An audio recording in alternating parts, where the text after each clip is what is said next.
മലിക് ദിനാർ മസ്ജിദ്.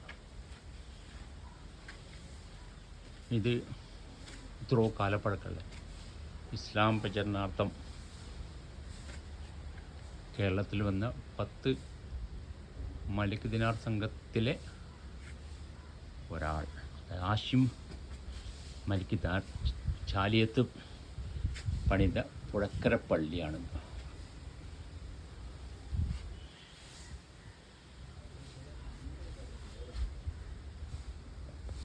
ഇത് ഒരുപാട് പഴക്കം കൊണ്ട് ഈ പള്ളി ആകെ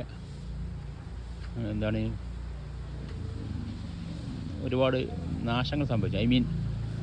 പഴയതാകുമ്പോൾ പൊതുവെ ഉണ്ടാവുമല്ലോ, അങ്ങനെ മേൽക്കൂരൊക്കെ പോയി അങ്ങനെ എല്ലാം കൂടെ ഒരു പ്രത്യേക ഘട്ടത്തിൽ ഈ വിവരം നമ്മുടെ മിനിസ്റ്റർ അറിയും. പൊതുമരാമത്ത് ടൂറിസം വകുപ്പ് മന്ത്രി റിയാസ് സാർ അറിഞ്ഞു. അപ്പം അതിനുവേണ്ട നടപടിയെടുത്തു. അങ്ങനെ പുഴക്കര പള്ളി പുനരുദ്ധാരണം ചെയ്തു. കണ്ടില്ലേ, വടക്കം കേട്ടതൊക്കെ കഴിഞ്ഞ നോമ്പ്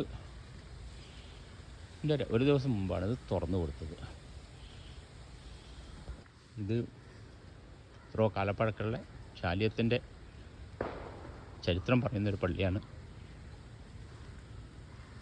ഈ പള്ളിക്ക് വേണ്ടി 1 കോടി രൂപയുടെ അടുത്ത്, അതായത് പഴയ ചരിത്രശേഷിപ്പുകൾ നിലനിർത്തുക എന്നുള്ള ഉദ്ദേശത്തോട് കൂടിയിട്ട്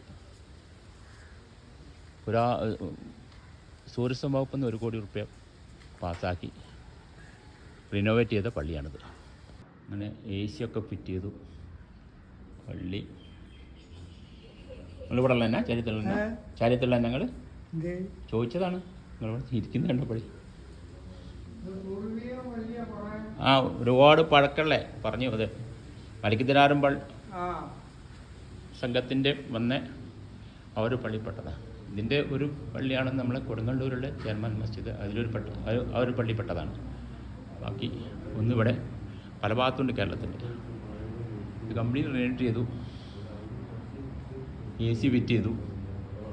ഇപ്പം പൊതുവെടുക്കാനുള്ള സജ്ജീകരണം അങ്ങനെ മൊത്തം റിനോവേറ്റ് ചെയ്തു. അപ്പം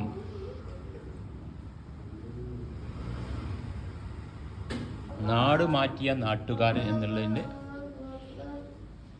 ശരിയായ അർത്ഥവത്താക്കുന്ന കാര്യങ്ങളാണ് നമ്മുടെ നാട്ടിൽ നടന്നിട്ടുള്ളത്.